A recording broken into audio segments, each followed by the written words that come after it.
And now it's time for three stakeholders to present their respective views on the value of science parks. The government agency Vinnova has the aim of developing Sweden's innovation capacity for sustainable growth society by improving the conditions for innovation as well as funding needs-driven research. Here is Ciro Vasquez. He is the Program Manager of International Affairs. The stage is yours. Most welcome.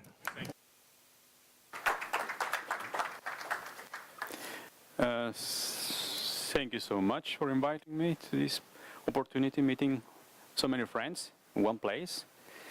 Very grateful. I like very much the presentations. I like the parameters.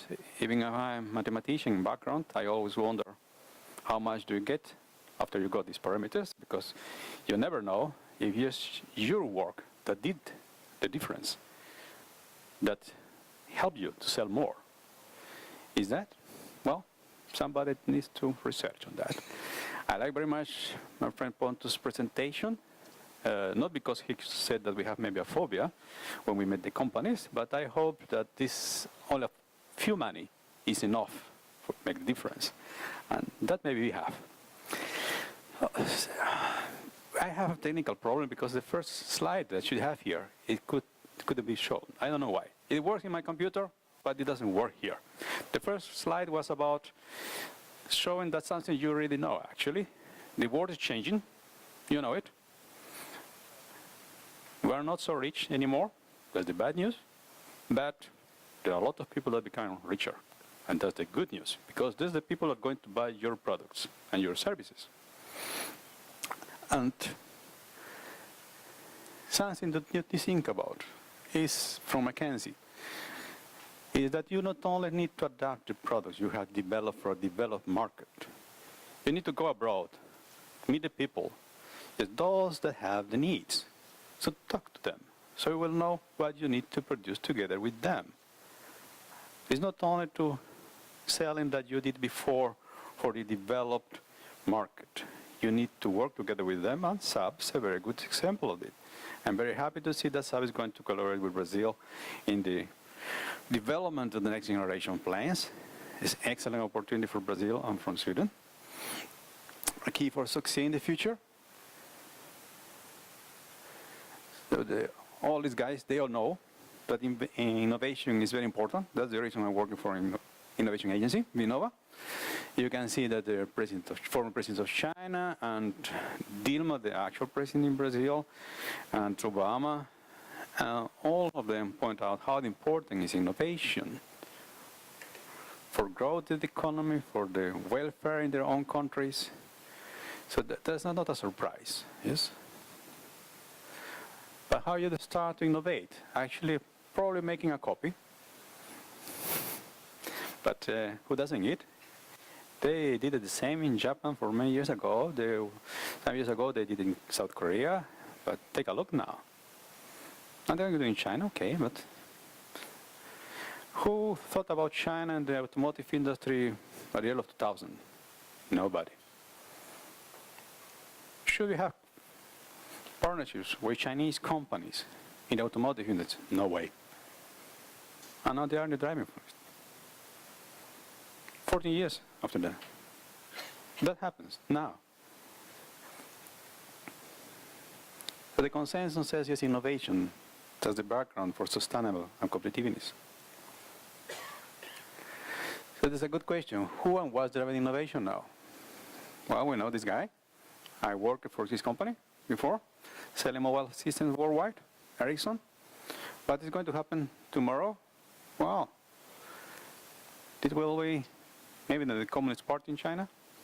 Subway, they have a big market, so they influence the market, of course. The retired people in China, they also need some services, not only there, but all around the world. The young people that have their needs, a new way of work. There's just the idea that has this virtual science park, for example, is yes, on the new mind, for the new young people. And all these people, they need products adapted to their needs.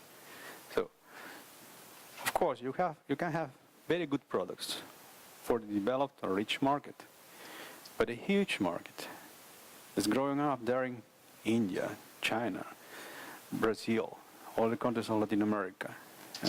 When I was a child, there was a movie or a comedian, a guy, Mario Moreno's Cantinflas, I think was the name, from Mexico.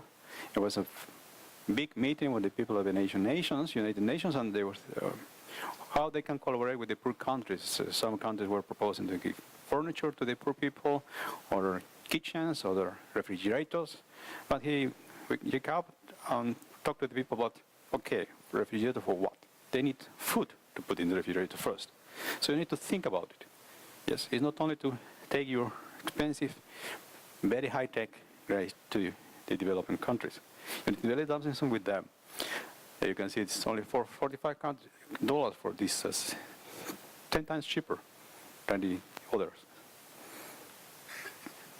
And even this is 1% of the international incubator costs. It's not anymore going to take innovation only from this part of the world to the developing world. We need to be together with them. For us, it's the reason that internationalization is the growth, is the key for the growth. We, of course, are a very small country. We are very heavily dependent on our export. So the connections to the emerging knowledge under the users is very important. Co-development is the word. I think I saw one of your presentations about collaboration. Collaboration is the basis for innovation. Collaborate different science areas, technology areas, players, nations. And we see this collaboration now with Brazil, for example. We know it has priorities. We have limited resources. That's the reason I like this, that not so big money for the projects. We have collaboration with Brazil and China. I'm the program manager for the collaboration with Brazil and China. We have also collaboration with Japan, India, and on a basis, project basis with Israel, US, South Korea, and Canada. So that's the main message for us. Think about not to go to sell what you have, but to collaborate with the people, with the users, with the buyers who use services, products abroad. And together create something new that will create growth to your companies, growth to our countries. And that was it. I think I have something there that maybe I could show side, but we need to think about three things that you need to have. Talent, and that's students that come into your universities to study. Talented engineers to work in your companies, creating the new products and services. If we talk about Sweden, we need to create even more collaboration between the different entities, authorities working with the support of export, the support of investment, and the innovation in our country. That were the three questions I would like you to focus in the workshops later on. Thank you so much for your attention.